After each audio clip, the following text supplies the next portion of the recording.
Bismillahirrahmanirrahim. Assalamualaikum warahmatullahi wabarakatuh. Innal hamdalillah nahmaduhu wa nasta'inuhu wa nastaghfiruh wa na'udzu billahi min syururi anfusina wa min sayyiati a'malina. May yahdihillahu fala mudhillalah wa may yudlil fala hadiyalah. Asyhadu an la ilaha illallah wa asyhadu anna Muhammadan abduhu wa rasuluhu la nabiyya ba'da. Qala Allah Ta'ala fil Qur'anil Karim, a'udzu billahi minasyaitonir rajim. Summa awrasnal kitabal ladzina istafaina min ibadina faminhum zalimun li nafsihi wa minhum muqtasid wa minhum sabiqum bil khairat. Qala Rasulullah sallallahu alaihi wasallam, Iqra'ul Qur'ana fa innahu ya'ti yaumal qiyamah syafi'an li ashabi. Dalam surah Al-Fatir ayat ke-32 Allah Subhanahu wa taala berfirman, "Tsumma awrasnal kitabal ladzina istafaina min ibadina." Kemudian kami wariskan Alkitab, maksudnya Al-Qur'an, kepada hamba-hamba pilihan kami. Kalau kita potong sampai di sini, kita harus bersyukur kepada Allah bahwa kita termasuk yang dipilih oleh Allah Subhanahu wa taala. Dari sekian banyak umat Islam, kita termasuk yang dipilih. Dari sekian banyak jumlah manusia, umat Islam dipilih. Dari sekian banyak umat Islam, kita termasuk yang dipilih. Jadi semakin dari besar, kecil, kecil, kecil. Yang berkualitas itu seperti itu. Faminhum zalimun li nafsihi. Maka di antara orang yang diberi kitab itu ada yang zalimun li nafsihi, menzalimi diri sendiri. Ada yang muqtasid, pertengahan. Ada yang sabiqum bil khairat. Sabiqum bil khairat, orang yang berlomba-lomba berbuat kebaikan. Siapa orang yang zalimul li nafsih? Membaca Al-Quran tapi tidak mengamalkan. Siapa orang yang menzalimi diri sendiri? Orang yang meyakini Al-Quran tapi tidak mengamalkan. Siapa orang yang muqtasid, yang pertengahan? Orang yang membaca Quran dan mengamalkan. Siapa sabiqum bil khairat? Orang yang membaca Al-Quran, mengamalkan dan mengetahui ilmunya. Jadi ini dibagi menjadi tiga kelompok. Yang pertama zalimul li nafsi, orang yang baca Quran tapi tidak mengamalkan. Salah satu di antaranya. Kedua, muqtasid, orang yang pertengahan. Siapa orang pertengahan itu? Orang yang membaca Quran dan mengamalkan. Ketiga, sabiqum bil khairat, orang yang membaca Al-Quran, mengamalkan dan punya ilmunya. Dia mengerti sedikit-sedikit, oh ini, ya. Dan kita berharap mudah-mudahan termasuk sabiqum bil khairat. Kalau di dalam surat Al-Waqi'ah kita disebutkan ada ashabul yamin, ashabus shimal, sabiqun. Maka ini termasuk yang sabiqun, orang yang lebih baik daripada ashabul yamin. Ashabul yamin lebih baik daripada ashabus shimal. Itu. Dan kita berharap mudah-mudahan kita termasuk kelompok yang lebih baik itu. Amin ya rabbal alamin. Fatir ayat ke-32.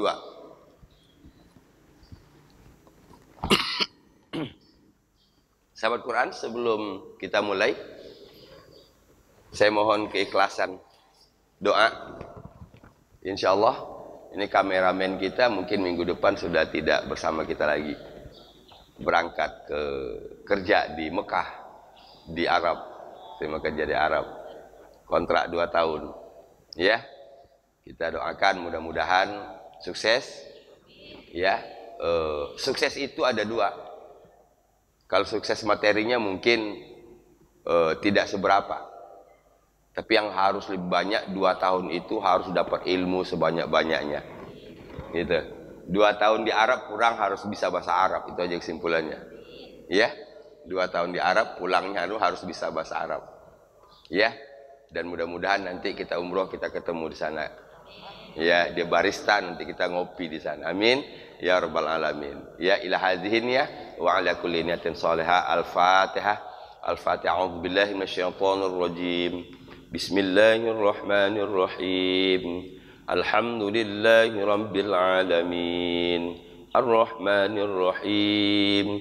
Maliki yaumiddin. Iyyaka na'budu wa iyyaka nasta'in. اهدنا الصراط المستقيم صراط الذين أنعمت عليهم غير المغضوب عليهم ولا الضالين آمين. Pengalaman ketika umroh, orang-orang yang bekerja di sana sebagai apapun, itu salah satu bonusnya adalah mereka bisa umroh berkali-kali. Ya, gitu. Ada libur sehari saja udah bisa umroh, gitu. Ya, gitu. Tambah lagi ini bukan artinya bukan seperti di rumah. Ya, kalau di rumah itu mungkin terikat dengan majikan, gitu ya. Kalau ini hanya sebagai karyawan dan bebas. Ada waktu kosong laksanakan ibadah umroh, ya. Waktu senggang gunakan untuk wisata. Wisatanya di mana? Masjidil Haram, Masjid Nabawi. Baik, kita buka dengan basmalah. Bismillahirrahmanirrahim. Terakhir ayat berapa? 98. Permohonan anak-anak Yakub agar Nabi Yakub alaihissalam memohonkan ampun kepada Allah Subhanahu wa taala. Sudah kita bahas minggu lalu. Ayat ke-99.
Sahabat Quran, ayat ke-99 ini kalau kita bagi ada tiga potong, ya, sesuai dengan kandungan maknanya. Falamma dakhalu ala Yusuf, ini potongan yang pertama.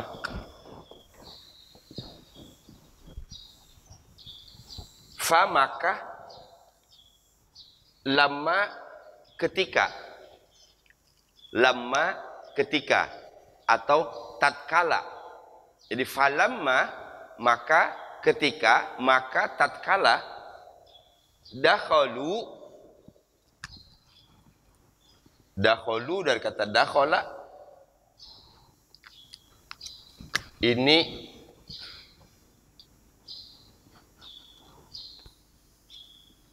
dhammah waw alif. Ini menunjuk kepada mereka telah. Falamma maka ketika, maka tatkala dakhalu mereka masuk.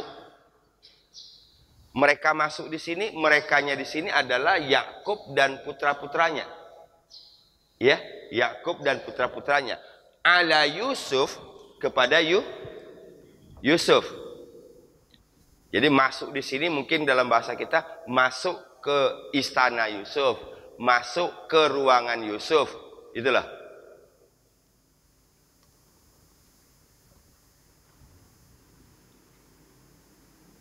Saya ulang.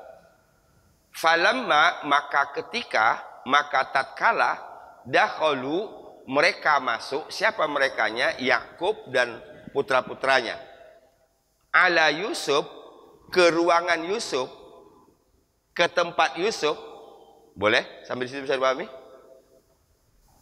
Falamma dakhalu ala Yusuf maka ketika mereka telah masuk ke tempat Yusuf.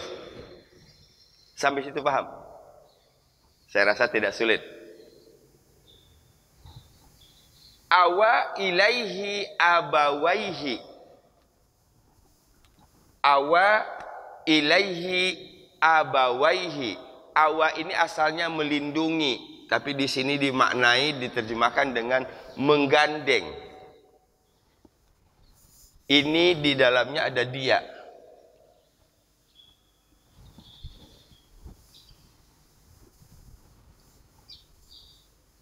Dari mana kita tahu dia? Ini ilaihi. Dia menggandeng kepadanya abawaihi, kedua orang tuanya.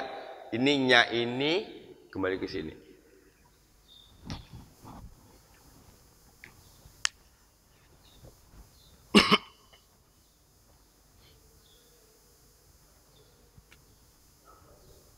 Ya Ibu.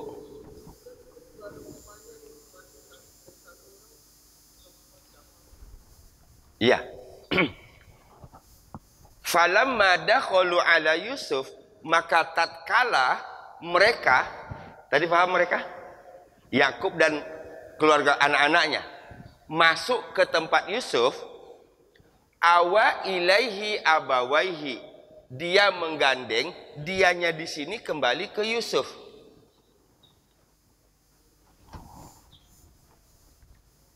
Yusuf menggandeng abawaihi, kedua orang tuanya.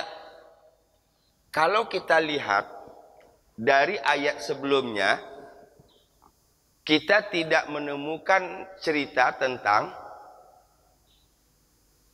istri Yakub. Kita bahas tentang istri Yakub itu di awal-awal surat ini. Ya. Yakub punya dua orang istri, itu dari ceritanya. Istri pertama, ini saudara-saudara Yakub. Konon cerita mengatakan bahwa istrinya meninggal. Yakub menikah kembali, mendapatkan dua orang anak, Yusuf dan Bunyamin. Istri yang kedua ini meninggal ketika melahirkan Bunyamin. Itu ceritanya, gitu. Maka berarti dari situ kita bahas ini, Yusuf dalam kondisi, Yakub dalam kondisi tidak punya istri. Tidak dijelaskan oleh ayat, maksud saya begitu. Tapi dalam cerita disebutkan bahwa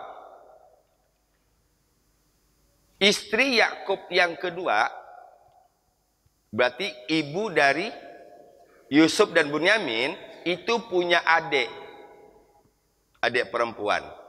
Jadi mungkin bahasa kitanya, dia ikut merasakan bahwa ini ponakannya masih kecil gitu. Iya, sehingga ingin ikut merawat. Nah, yang paling mudah ikut merawat adalah menikah dengan Yakub. Tapi Quran tidak menjelaskan menikah dengan Yakubnya. Jadi Abawaihi ini kalau disebut di sini adalah ibu tirinya, kan gitu? Ibu tirinya Yusuf, ibu tirinya Bunyamin. Namun ayat menyebutkan di sini abawaihi, kedua orang tuanya. Ini artinya bahwa Yusuf tidak membedakan ayah kandung dengan ibu tiri.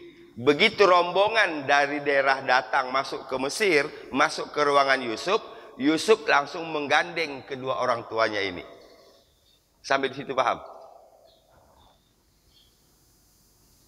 Wallahu a'lam.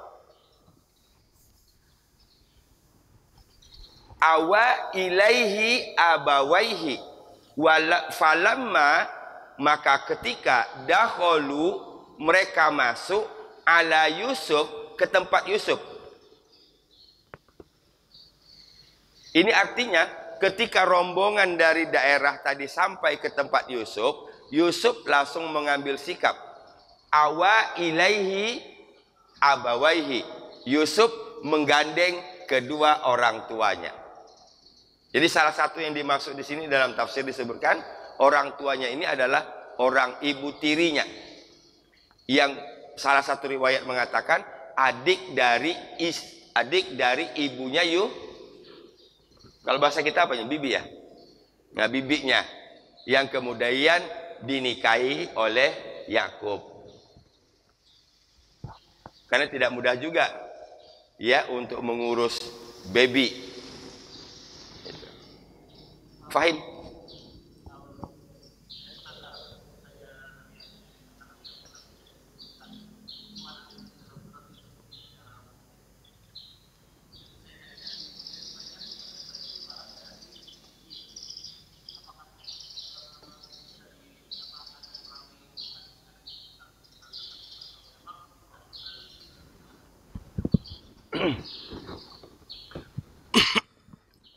Hadis-hadis tidak banyak juga menjelaskan tentang istri dari Yakub, ya. Jadi di awal itu hadis hanya menjelaskan tentang ibunya Yusuf, ibunya Bunyamin, gitu. Nah, makanya yang seperti ini cerita itu berkembang bermacam-macam. Bagaimana kita menyikapi yang seperti itu? Ya, kita pakai salah satu riwayat atau riwayat apapun yang kita pakai, tapi kemudian kita tutup dengan wallahu a'lam. Karena kita tidak punya bukti yang jelas tentang siapa. Contohnya di sini. Yang kedua, kalau Al-Qur'an mengatakan abawaihi, kedua orang tuanya, kita cukup sami'na wa ata'na. Ya. Tapi yang pasti dari awal ibunya Yusuf dan Bunyamin itu meninggal, maka di sini tiba-tiba muncul abawaihi, maka logikanya adalah Yakub menikah kembali. Dan cerita-cerita seperti itu tidak banyak di dalam hadis. Mengapa? Kan itu yang jadi penting. Karena itu bukan substansi. Gitu ya. Itu bukan substansi. Dan kadang-kadang orang terjebak kepada hal-hal yang bukan substansi. Gitu. Kan ada lagi yang aneh-aneh.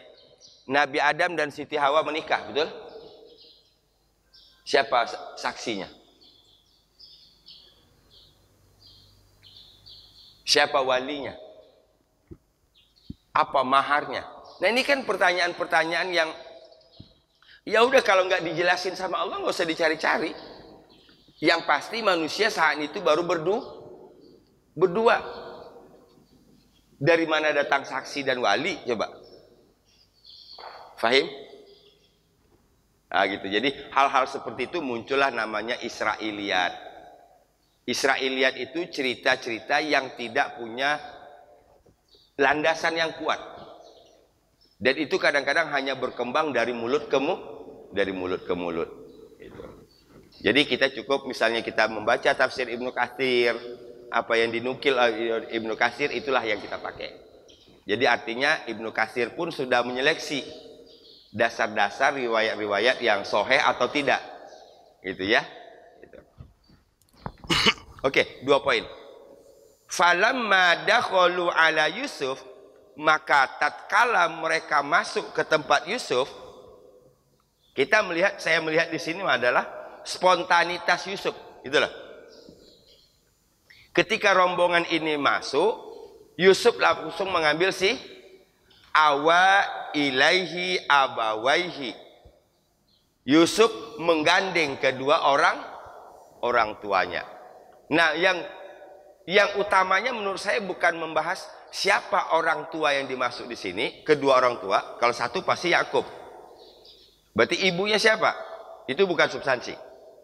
Yang substansi menurut saya bahwa ya Yusuf sebegitu cepatnya merespon kedua orang tuanya ini.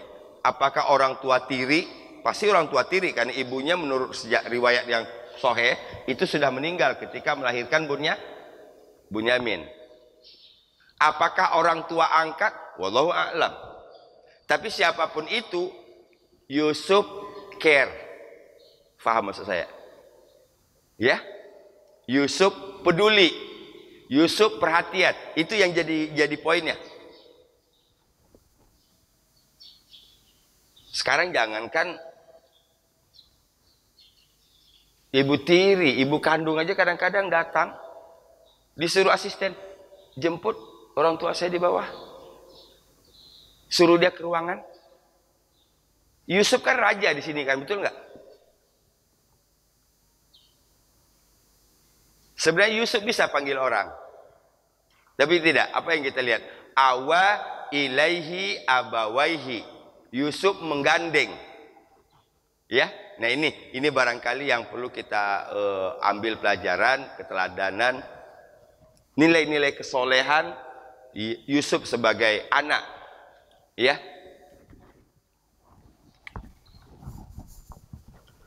Waqala, dia berkata, dianya di sini sama dengan dia ini. Dianya adalah Yusuf. Apa katanya? Udkhulu Misra. Masuklah kalian ke Mesir.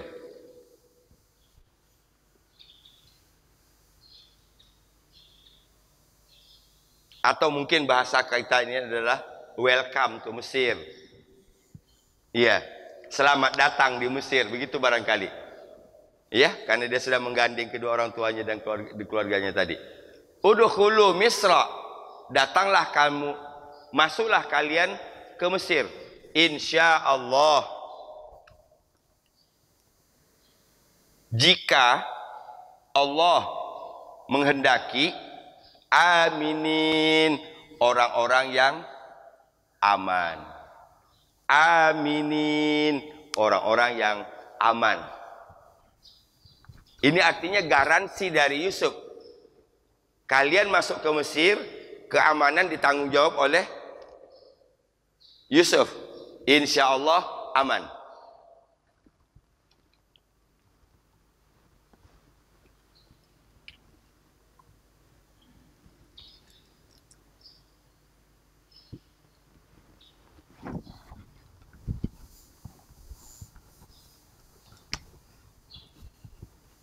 Ini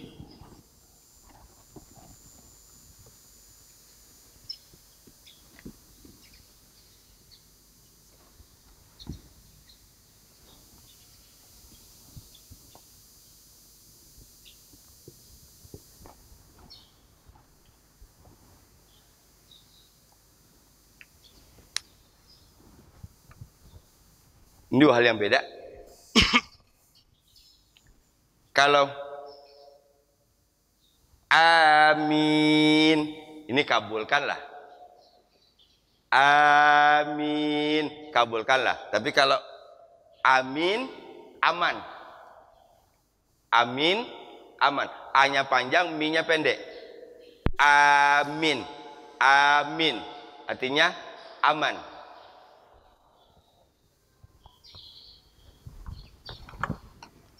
Sehingga aminin, orang-orang yang aman.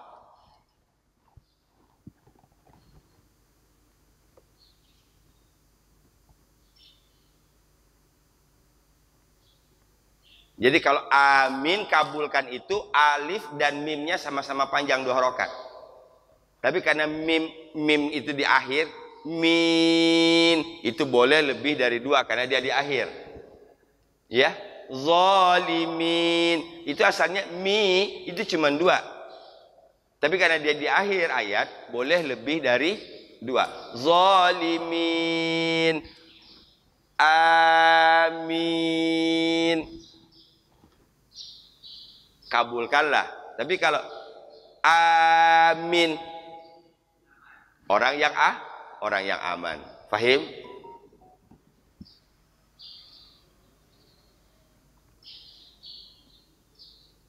Ada 3 poin berarti di sini.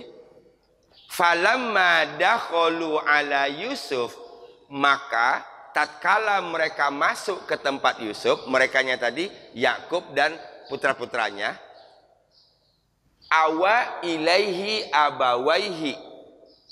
Awa ilaihi abawaihi. Yusuf menggandeng kedua orang tuanya. Waqala, dan dia berkata, ya Yusuf berkata, udkhulu Misra.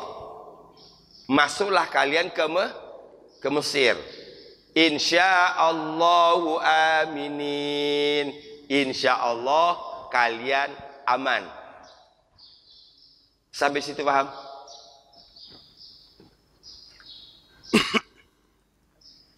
Saya rasa dari segi cerita tidak banyak yang perlu kita kembangkan, ya. Karena ini sejarah dan poin-poinnya tadi sudah saya sampaikan. Poinnya adalah betapa pedulinya Yusuf. Ya, tidak peduli apakah itu orang tua kandung atau orang tua tiri, dia langsung awa ilaihi abawaihi, dia menggandeng kedua orang tuanya. Yang kedua adalah tadi ketika Yusuf memberikan jaminan insyaallahu aminin. Kamu di Mesir, kalian semua di Mesir dalam keadaan aman. Jika Allah menghendaki, kalian semua dalam keadaan aman. Falamma dakhalu ala Yusuf. Singkat aja dulu. Di sini kita udah tadi. Maka ketika mereka masuk kepada Yusuf. Itu ya. Maka ketika mereka masuk kepada Yusuf. Falamma dakhalu ala Yusuf. Ya. Falamma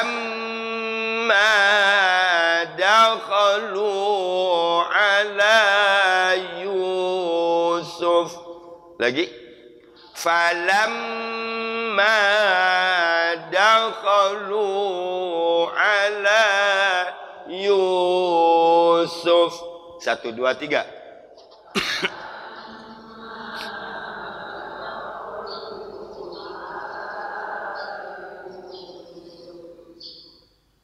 Ini kan 3 ini, ala, falamma, dakhalu ala Yusuf. Ala Yusuf ini bonus. Sudah banyak banget. Berarti kemungkinan ibu yang belum atau yang perlu harus konsentrasi artinya 2 tadi. Falamma dan dakhalu. Ya? Dakhalu. Dakhalu tadi artinya apa? Mereka masuk. Mereka masuk. Itu dulu, simpan 1. Nanti ketemu dakhalu di tempat lain, kita sudah hafal. Falamma, dan ini banyak sekali dalam Al-Quran dan tidak akan berubah artinya. Fa maka, lamma ketika. Falamma maka ketika, dakhalu mereka masuk ala Yusuf, ke tempat Yusuf. Yuk kita tambah vocab kita. Ya. Falamma dakhalu ala Yusuf. Ya.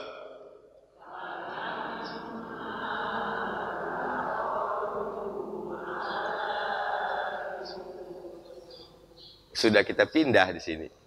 Dari Quran dipindah ke whiteboard, dari whiteboard pindah ke sini. Ya. Dari sini pindahin lagi ke sini. Jadi banyak ini harus dipindahin. Udah pindah ke sini, pindahin lagi ke sini. Ke sini hafal namanya, di sini faham. Faham maksudnya? Di sini hafal, di sini faham. Nanti pindahkan lagi ke sini. Namanya amal. Kan gitu? Namanya amal. Dari Quran dipindahkan ke whiteboard, whiteboard pindah ke mata, mata pindah ke pikiran, pikiran pindah ke hati, hati pindah ke seluruh anggota tubuh. Nanti dia diamalkan oleh lisan kita, diamalkan oleh telinga kita, diamalkan oleh kaki kita. Ya? Memindah-mindahkan itu. Memindahkan teks menjadi perbuatan. Falamma dakhalu ala Yusuf. 1, 2, 3.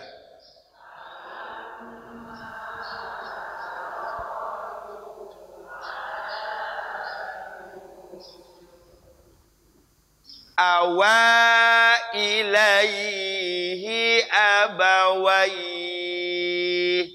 Awa ilaihi abawaihi. Awa 2. Awa, oh ada alif ini ya. Awa ilaihi abawaihi.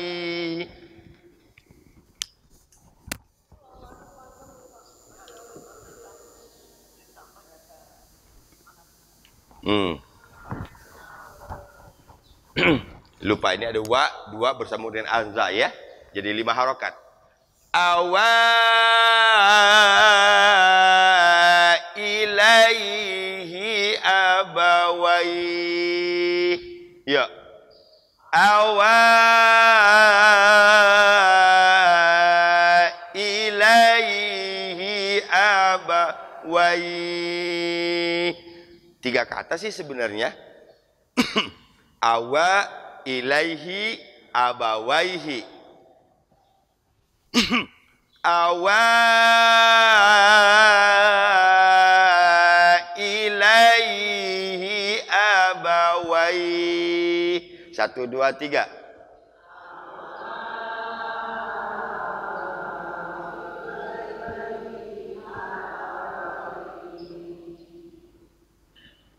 Jadi orang yang membaca Al-Quran dengan baik dan benar itu punya seni.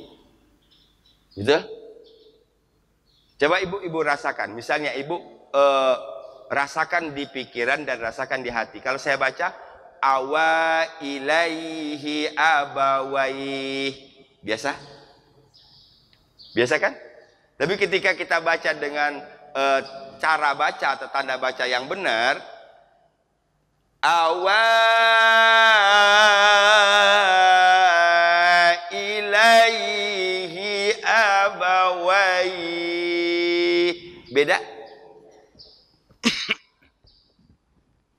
Di salah satu rumah sakit di Kanada itu diuji cobakan pengaruh bacaan Al-Quran bagi proses penyembuhan pasien di rumah sakit.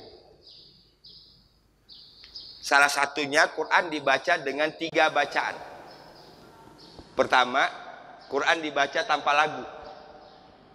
Awa abawai, awa ilaihi abawai. 1. Kedua, dibaca, dilagukan. Ketiga, dibaca, dilagukan, diterjemahkan.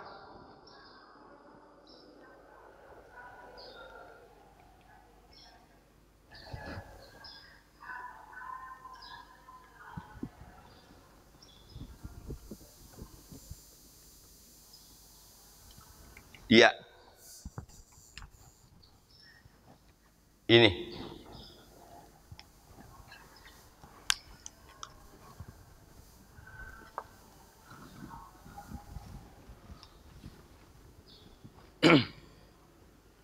Oke, saya ulang.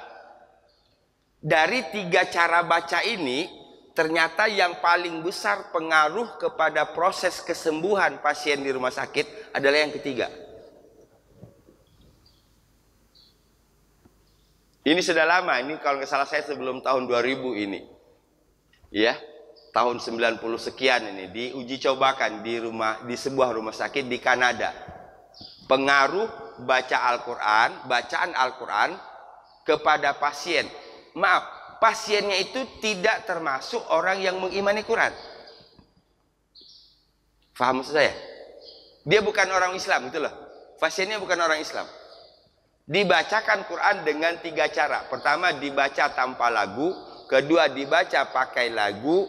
Ketiga, dibaca pakai lagu dan pakai diterjemahkan. Faham sampai situ? Ternyata yang ketiga ini jauh lebih mempengaruhi emosi, ya, mempengaruhi psikis dari psikologi dari si pasien, dan ini membantu mempercepat proses penyembuhan. Kedua, apa ini saya sampaikan? Kita kan berusaha untuk menggabung tiga-tiganya kan? Membaca, kemudian melagukan dalam artian standar lah ya, melagukan, karena kita bukan mau jadi qori'ah di sini. Ya, standar lah sesuai dengan tanda baca. Ketiga, Nah, ini diharapkan akan lebih memberikan pengaruh kepada kita. Atau dari penelitian itu dapat disimpulkan, kalau orang baca Quran, dia nggak ngerti, itu pengaruhnya pengaruh nggak? Pengaruh, tapi sedikit. Membaca Quran dilaguin, pengaruhnya lebih besar dari yang pertama. Yang ketiga, membaca Quran dilagukan dan dimengerti artinya lebih besar lagi. Kan orang tadabbur pengen yang lebih besar. Betul? Kita datang ke sini bukan mencari 1 huruf 10 kebaikan, bukan. Itu bukan orientasi kita. Mubazir datang dari Migas ke sini kalau cuma 1 berharap 10. Ngapain ibu bela-belain ke sini? Kalau bisa 1 dapat 1000. Paham? Nah gitu. Ya. Karena Allah menjanjikan wallahu yudha'ifu liman yasha. Allah melipat gandakan balasan siapa saja yang dikehendaki. Atau dalam surat At-Thalaq disebut wa yu'zim lahu ajra. Wa yu'zim lahu ajra. Allah akan lipat gandakan bagi orang yang bertakwa itu balasannya. Mudah-mudahan kita termasuk di dalamnya. Amin. Ya Rabbal Alamin. Baca ayat sepotong tapi pahalanya banyak. Apalagi kalau satu Quran.